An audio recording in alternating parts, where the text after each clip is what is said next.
Monday, March 31st. And today, I'm just wondering about the latest attempts to suggest Pete Rose should be in baseball's Hall of Fame.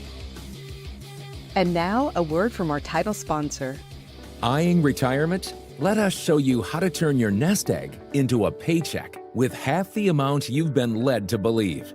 Fluent Financial combines in-house portfolio design and risk management with income-generating investments designed to accelerate your financial independence. Let us develop an effective portfolio strategy that works for you so you can retire sooner and have a better lifestyle. Fluent Financial can also implement a program that allows business owners to install a cash balance plan, which is designed to help drastically reduce income tax payments. You've worked hard to become successful. Let us develop an effective portfolio strategy that works for you. Learn more today about Fluent Financial. Retire sooner, better lifestyle.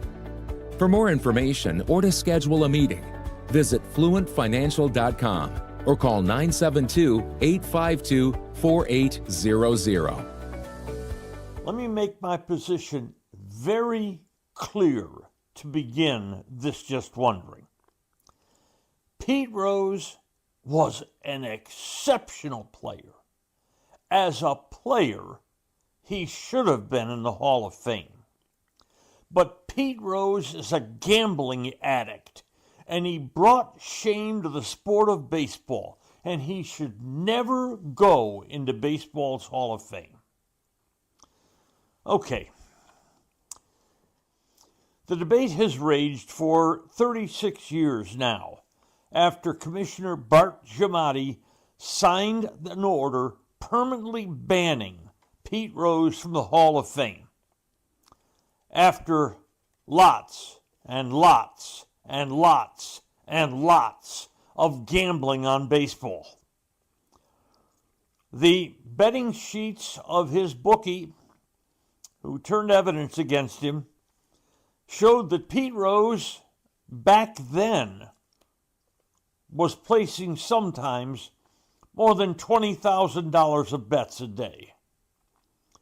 But the public talks about the situation got a boot from the comments of President Donald Trump recently. Trump said, Major League Baseball didn't have the courage or decency to put the late, great Pete Rose, also known as Charlie Hustle, into the Baseball Hall of Fame. Now he is dead. We'll never experience the thrill of being selected, even though he was a far better player than most of those who made it into the Hall of Fame, and can only be named posthumously.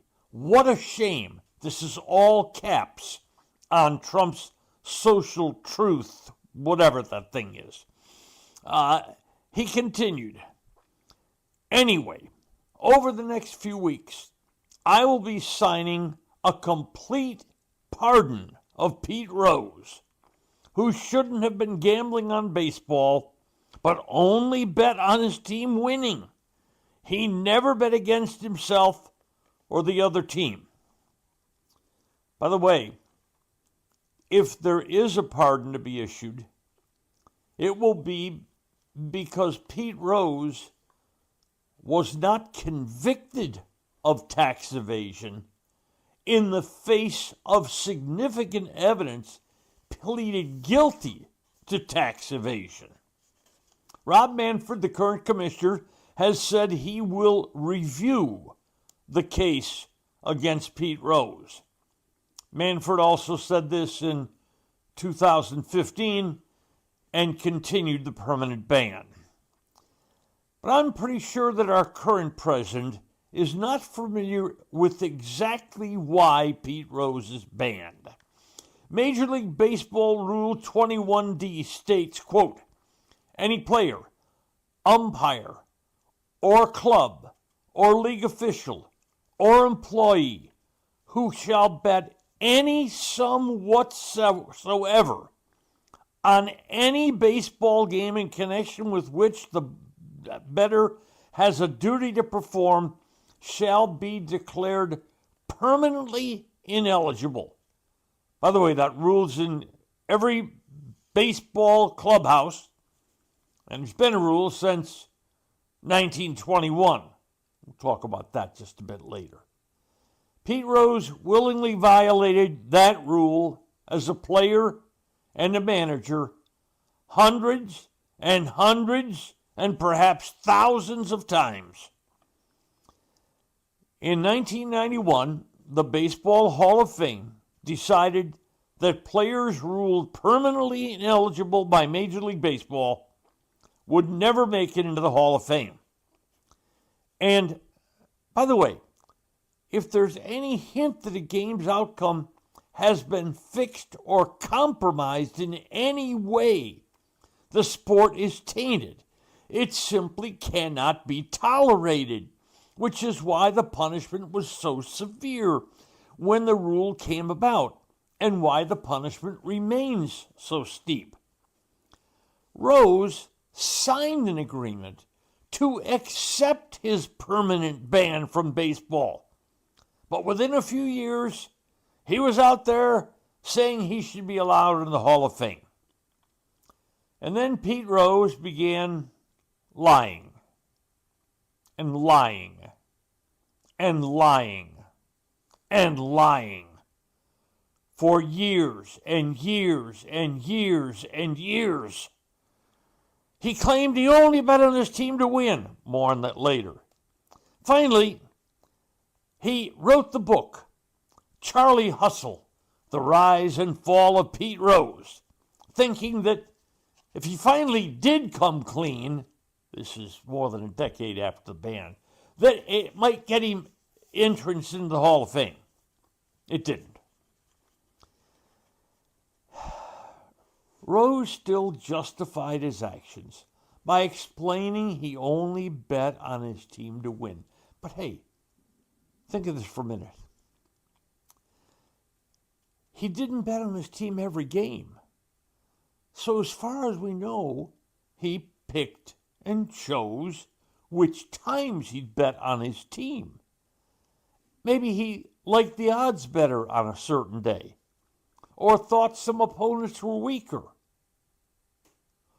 Or maybe he tried harder as a manager those days. Then came ESPN's revelations that Rose also was betting on baseball as a player. Listen, I interviewed Pete Rose. He was a really, really likable fellow. And I know what it is to like the feeling of having a bet on a game in a certain day. I also interviewed, though, John Dowd. He's a Washington attorney who was tasked with investigating Pete Rose's gambling habits. Mr. Dowd suggested, this was with me on the air on KLIF back in the early 90s, that there were things in his report that would never come out publicly. That baseball didn't want a deeper scandal, that it didn't want its integrity more questioned than it had been already with the situation involving Pete Rose. But Rose, knowing that baseball would be very reluctant to relax its rules and publish that information, then cast himself as some kind of victim of the system. Okay, I'm not a cook, but my beautiful Mary is, and I must tell you that we've fallen in love with OPA seasonings. That's OPA, O-P-A. Make healthy meals that taste wonderful. OPA's all natural. We use it on meat, fish, chicken, salad, veggies. Just sprinkle, cook, and enjoy. And we found a little OPA goes a long way. Order your OPA now from the website opafoods.com and use the promo code NORM, that's me, and get 10% off your order. Delicious meals, all natural, and save some money. What is not to love about OPA seasonings? What do you want from your favorite restaurant? fantastic personal service, a cheery, welcoming, spotless atmosphere, and great food. The primest of beef, wagyu and lamb, incredibly fresh seafood, lobster, salmon, shrimp, Hall of Fame food from a Hall of Fame restaurant, 2 locations of Bob's Steak and Chop House, the original Bob's on Lemon Avenue, and the gorgeous new Bob's at Craig Ranch, McKinney. I remember the interview with Mr. Dowd. And at the time, I also had friends in Las Vegas who said that while Rose was managing the Reds, sometimes Vegas would take some Reds games off the betting board because they were simply suspicious of them. There are those now who say that Pete Rose, who passed away last fall, should now be put in the Hall of Fame posthumously.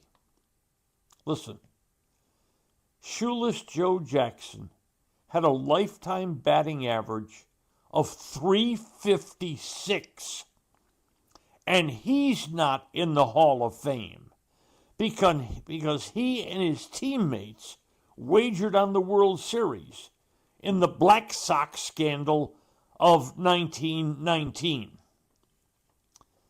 Pete Rose was a wonderful player.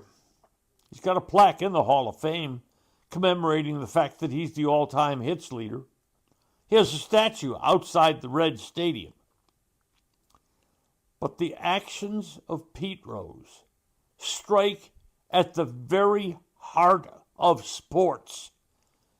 Gambling is simply, totally forbidden. He got his deserved punishment, a permanent ban from the Hall of Fame. And those now calling for some kind of status update, a change in his status, apparently don't know the depths of Pete Rose's gambling addiction, and they don't seem to understand what the word permanent means. Today's episode brought to you by Fluent Financial, Retire Sooner, Better Lifestyle, by Bob's Steak and Chop House, and by Opa Seasonings. Savor the flavor in your food. Thanks for listening to today's episode of Just Wondering with Norm Hitzges.